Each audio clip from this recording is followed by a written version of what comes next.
Assalamualaikum warahmatullahi wabarakatuh. Berjumpa lagi dengan saya Siti Muhibah dari SDN 116 Bukit Baling, Kabupaten Muaro Jambi. Saya calon guru penggerak angkatan 9. Kali ini saya tidak sendiri, saya ditemani oleh Ibu Salamah dari guru kelas 6. Assalamualaikum Bu Salamah. Waalaikumsalam warahmatullahi wabarakatuh. Bagaimana kabarnya Bu hari ini? Alhamdulillah sehat. Ya, di mana Bu pada hari ini, pada kesempatan kali ini saya akan mengajak Ibu melakukan percakapan praobservasi, selanjutnya observasi dan pasca observasi. Di mana pada langkah praobservasi ini Bu, adapun tujuannya yaitu percakapan praobservasi ini Bu saya lakukan sebelum nantinya saya melihat pembelajaran yang akan Ibu lakukan di dalam kelas. Nah, supervisi akademik yang akan saya lakukan ini Bu bertujuan untuk mengetahui dan mengevaluasi jalannya proses pembelajaran yang Ibu lakukan nantinya. Nah, selanjutnya tujuan dari praobservasi ini adalah sebagai langkah awal di mana sebelum Ibu melakukan pembelajaran agar Ibu lebih siap dan Ibu lebih percaya diri dalam melakukan proses pembelajaran nantinya ya Bu ya. Mohon waktunya untuk dapat membantu saya dalam melakukan coaching kita kali ini ya Bu. Baik. Nah, ada beberapa pertanyaan Bu yang ingin saya sampaikan. Yang pertama terkait dengan kalau boleh saya tahu materi apa Bu yang akan Ibu ajarkan Bu? Baik, materi yang akan saya ajarkan nanti adalah tentang nilai-nilai kerakyatan. Selanjutnya Bu, pertanyaan kedua, tujuan pembelajaran yang akan Ibu capai nantinya apa Bu? Baik, pada materi nilai-nilai kerakyatan ini tujuan pembelajaran yang ingin saya capai adalah melalui kegiatan mengamati gambar dan menonton video, siswa mampu mengidentifikasi nilai-nilai persatuan dan kerakyatan dalam kehidupan sehari-hari. Selanjutnya, melalui kegiatan berdiskusi dan penugasan, siswa mampu melakukan kegiatan musyawarah di lingkungan sekitar dengan benar. Oh iya, baik sekali, berarti tujuan dari pembelajaran yang akan Ibu lakukan ada dua ya Bu ya. Nah selanjutnya kalau saya boleh tahu mengenai persiapan yang Ibu lakukan apa saja Bu sebelum melakukan pembelajaran di kelas nantinya? Dari persiapan yang saya lakukan, yang pertama adalah saya merancang rencana pelaksanaan pembelajaran atau RPP.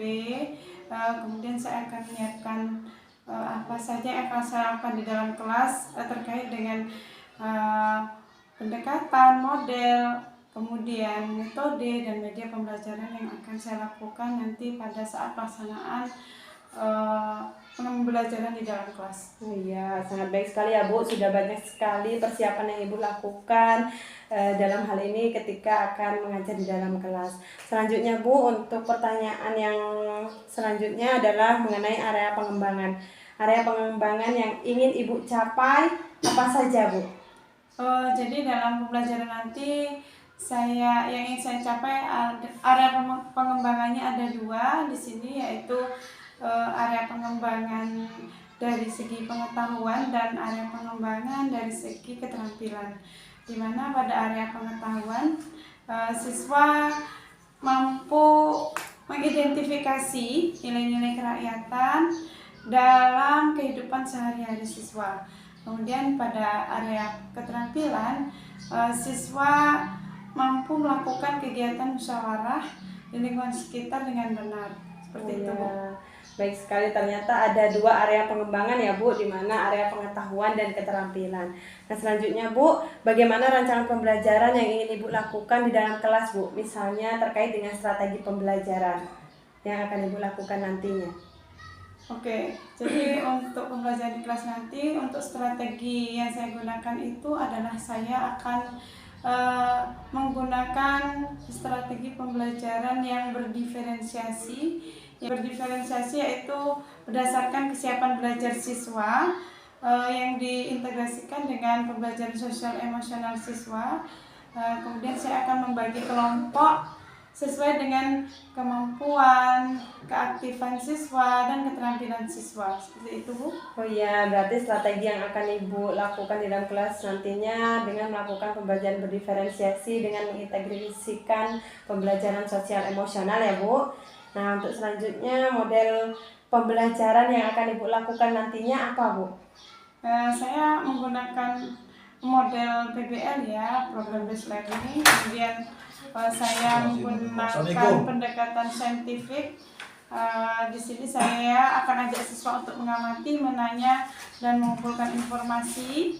Kemudian mencoba mengasosiasikan dan mengolah informasi dan mengkomunikasikan.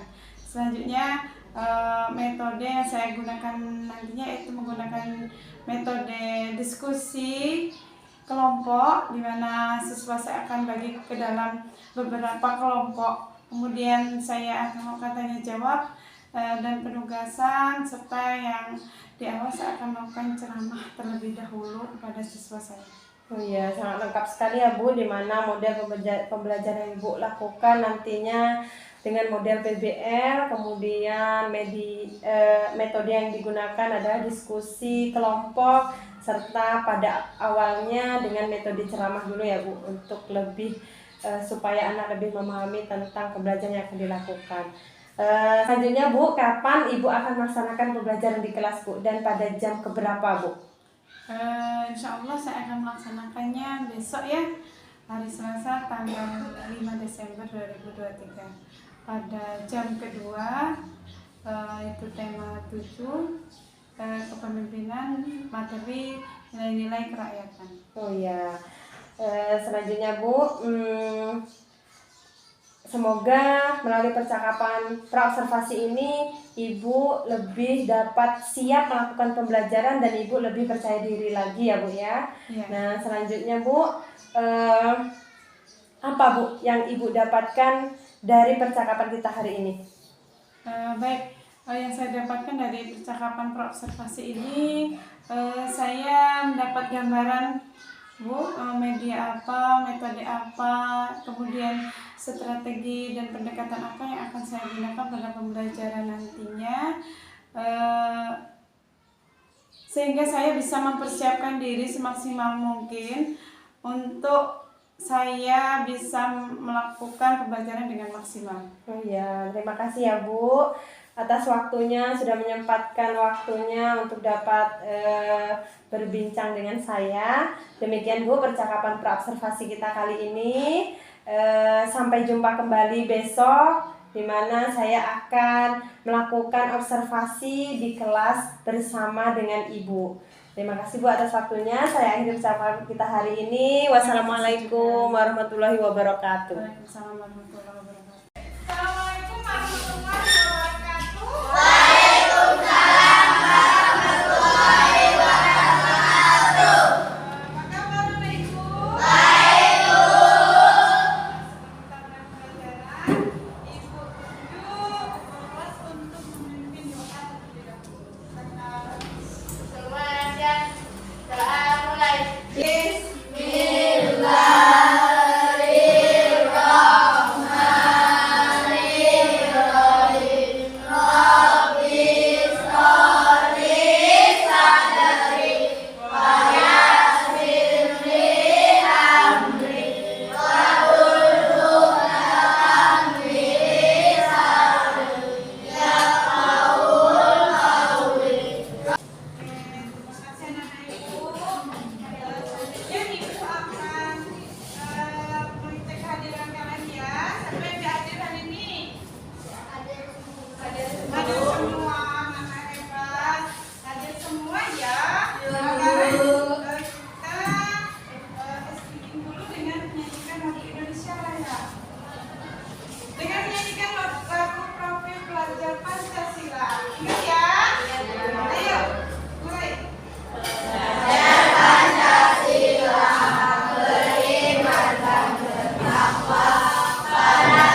tentang nilai-nilai kerakyatan dalam pembelajaran. Nah, menjelaskan tujuan pembelajaran hari ini ya. Tujuan pembelajaran hari ini adalah melalui kegiatan mengamati gambar. Nanti Ibu akan berikan gambar. Siswa dan juga menonton video, siswa mampu mengidentifikasi nilai-nilai persatuan dan kerakyatan dalam kehidupan sehari-hari. Itu adalah tujuan pembelajaran yang pertama. Tujuan pembelajaran yang kedua yaitu melalui kegiatan berdiskusi dan penugasan. Siswa mampu melakukan kegiatan di lingkungannya, kegiatan musyawarah di lingkungannya dengan benar, ya. Kemudian sebelum Ibu mulai, Ibu akan mengelompokkan kalian berdasarkan kebutuhan belajar kalian, minat belajar kalian dan keaktifan kalian. Jadi Ibu akan menerapkan pembelajaran berdiferensiasi ya. Ibu akan mengelompokkan kalian dalam tiga kelompok. Yang pertama adalah kelompok visual. Apa visual? Yang suka apa? Yang suka melihat. Kemudian kelompok apa nih? Auditori yang suka mendengar. Dan yang ketiga kinestetik yang suka bergerak atau berjalan ya. Nah ini sudah Ibu kelompokkan cara belajar kalian menggunakan pembelajaran diferensiasi.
luar ya, di lingkungan sekitar ya. Kalau ini sekolah. Sedang apa mereka? Memilih kedua kelas ya, dengan cara apa? Ya, pemilihan suara ya, pemilu ya, pemilihan suara di dalam kelas. Tapi ya pemilu di politik, tapi di dalam kelas, memilih kedua kelas. Pernah nggak kalian seperti itu? Itu adalah contoh kegiatan bermusyawarah di lingkungan sekolah. Kalau yang di sebelahnya kegiatan musyawarah di lingkungan masyarakat sendiri ada kerjaannya. Terus ya.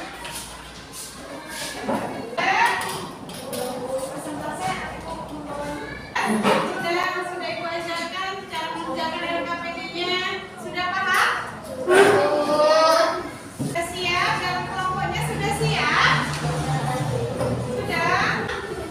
Ibu akan mengajak kalian untuk mempresentasikan hasil diskusi kelompoknya ke depan kelas. Ibu ajak yang kelompok satu dulu, kelompok visual dulu, silakan. Tanya dulu.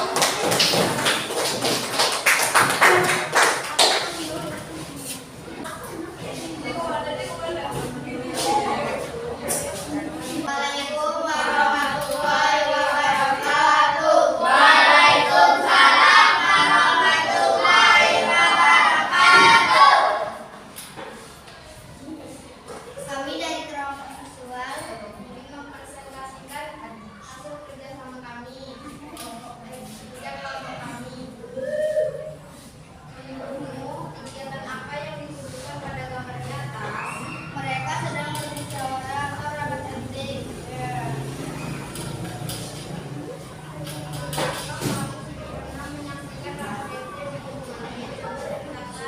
Saya pernah ikut orang tua saya mencoblos atau pemilihan ketua RT.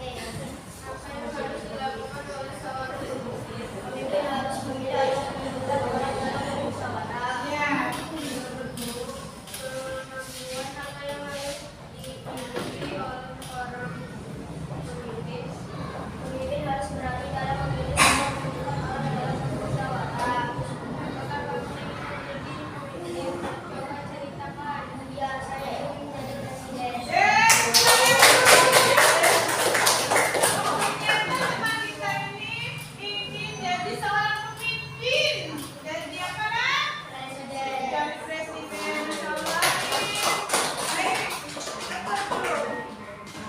Assalamualaikum warahmatullahi wabarakatuh. Waalaikumsalam warahmatullahi wabarakatuh.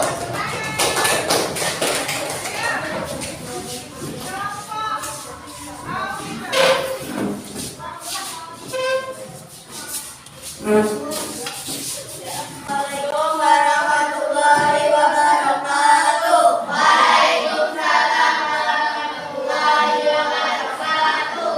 Kami dari kelompok auditori ingin membacakan isi bacaan berikut. Saya akan berbicara dari pidato pada bacaan. Siapa mendengar pidato? Maka kamu sehat melalui. Bagaimana sikap kepemimpinan di dalam pidato? Ibu Erika mengajak warga mempraktikkan pengelolaan sampah mandiri. Assalamualaikum warahmatullahi wabarakatuh. Waalaikumsalam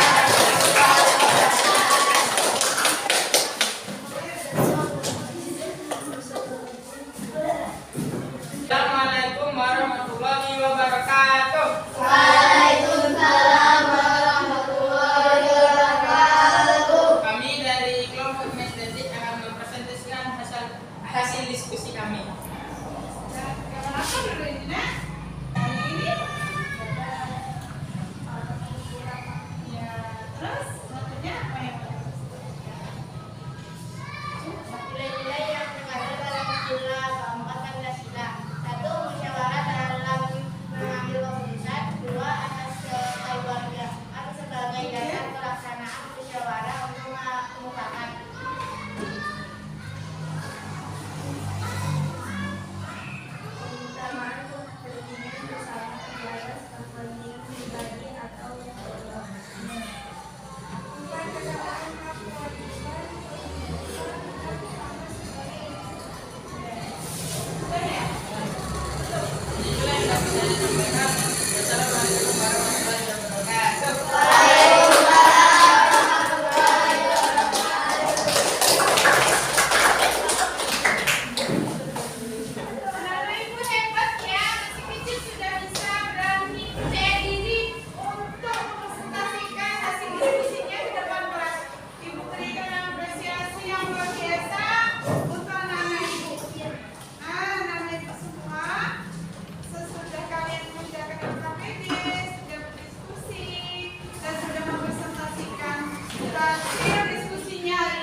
kalian dapatkan hari ini? Yuk. Coba tunjuk tangan dulu.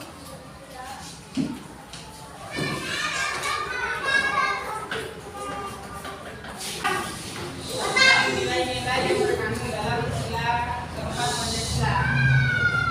Pertama apa? Musyawarah dalam mengambil keputusan. Oh iya, tepuk tangan dulu.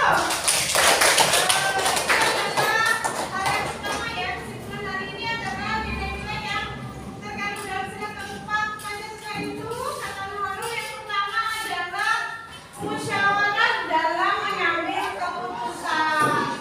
Selanjutnya siapa lagi yang bisa? Siapa lagi? Iya, Rana. Atas kekeluargaan sebagai dasar pelaksanaan musyawarah untuk mufakat.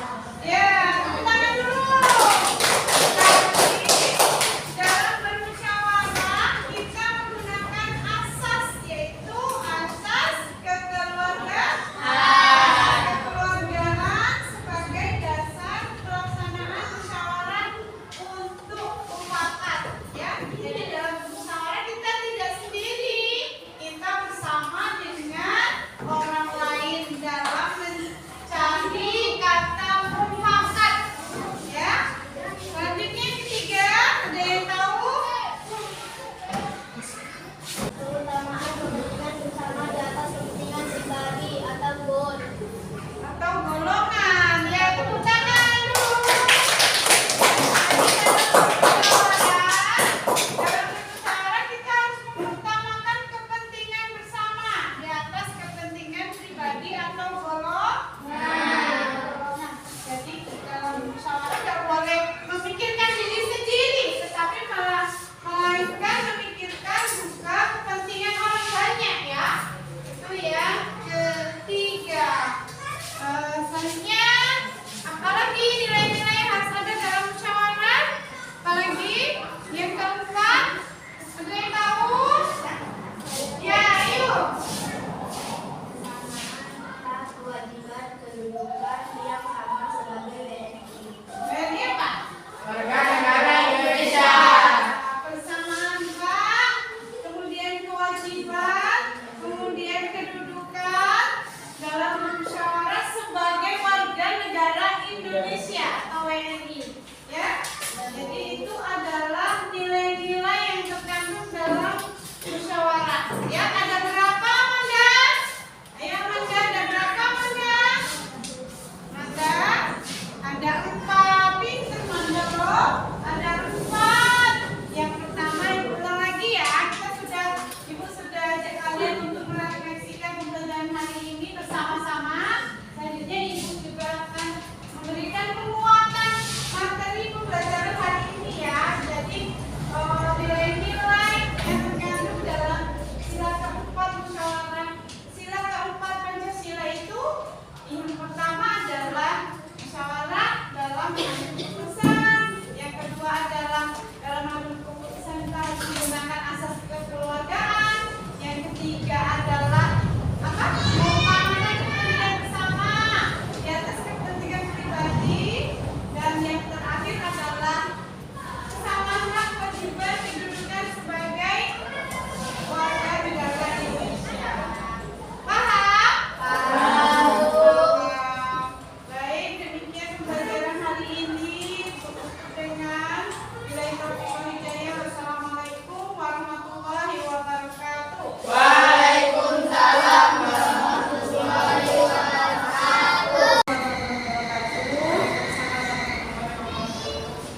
Baiklah, saya akan melakukan percakapan pasca observasi di mana saya masih bersama dengan Ibu Salama. Di mana Ibu Salama ini adalah guru yang sudah saya lakukan supervisi akademik di kelasnya.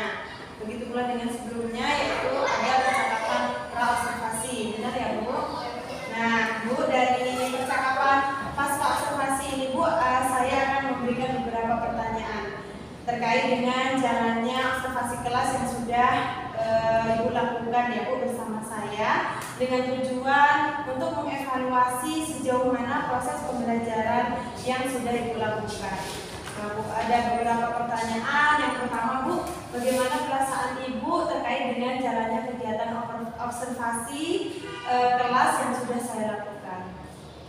Baik, perasaan saya sangat lega bisa diobservasi oleh Ibu CGP, Ibu Siti Muhibah. Walaupun di awalnya saya merasa khawatir akan kemampuan saya dalam melakukan pembelajaran dengan maksimal. Ya, terima kasih ya Bu sudah mengikuti serangkaian observasi kelas yang saya lakukan. Selanjutnya Bu bisa diceritakan kembali Bu area pengembangan apa yang Ibu lakukan di dalam kelas tadi? Ya, jadi area pengembangan yang sudah saya lakukan tadi menggunakan dua area ya. Yang pertama adalah area pengetahuan dan yang kedua adalah area keterampilan, di mana pada ranah area pengetahuan tadi siswa mampu mengidentifikasi nilai-nilai kesatuan dan budaya dalam kehidupan sehari-hari.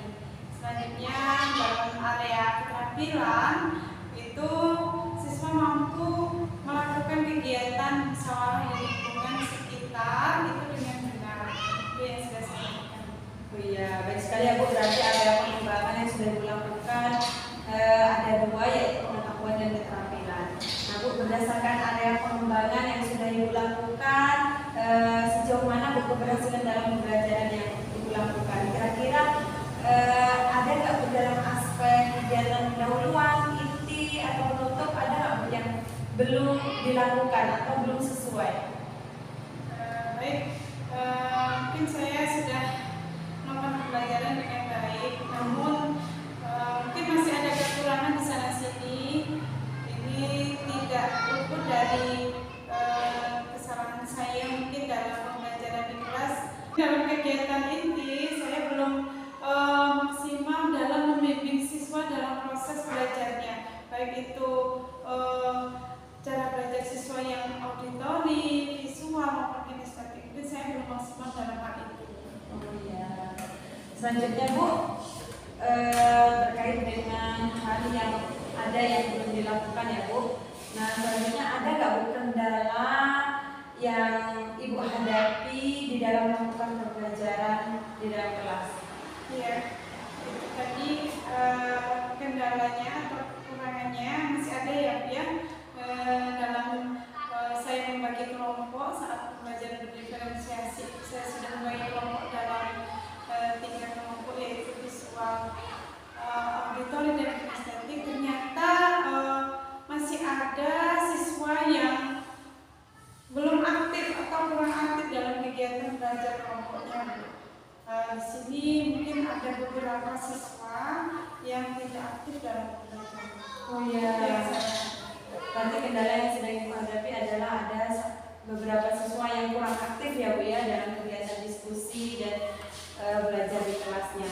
Nah kemudian kira-kira Bu, kenapa Bu hal itu bisa terjadi? Oke, hal itu terjadi menurut saya karena pembagian kelompoknya itu dengan jumlah siswa yang terlalu banyak. Jadi saat saya membagi kelompok belajarnya sesuai dengan kebutuhan belajarnya, baik itu visual, auditori dan kinestetik, itu anak-anak mungkin terlalu banyak saya membagi kelompoknya. Jadi sehingga anak itu kurang aktif dalam kegiatan diskusi kelompok tersebut. Oh iya, berarti Bu untuk rencana Ibu ke depan apa Bu yang akan Ibu lakukan untuk menghadapi siswa yang kurang aktif tersebut? Oke, jadi selain saya menggunakan tutor teman sebaya, anak-anak yang tidak aktif ini harus saya bagi kelompoknya menjadi kelompok yang lebih kecil. Seperti mungkin kalau tadi menjadi 3 kelompok, visualnya 1, auditornya 1, dan kinestetiknya satu kelompok, mungkin saya akan pecah lagi menjadi kelompok yang lebih kecil lagi. Jadi saya akan bagi kelompoknya agar anak-anak yang kurang aktif itu bisa lebih aktif, anaknya lebih nyaman dan semangat dalam mengikuti kegiatan pembelajaran yang saya lakukan. Oh iya, baik sekali, berarti Ibu akan melakukan pengelompokan lebih kecil lagi ya Bu ya untuk menanggulangi hal tersebut. Nah Bu, kira-kira kapan Bu Ibu akan memulainya? Insya Allah secepatnya Bu saya akan mulai pembelajaran dengan baik kelompok.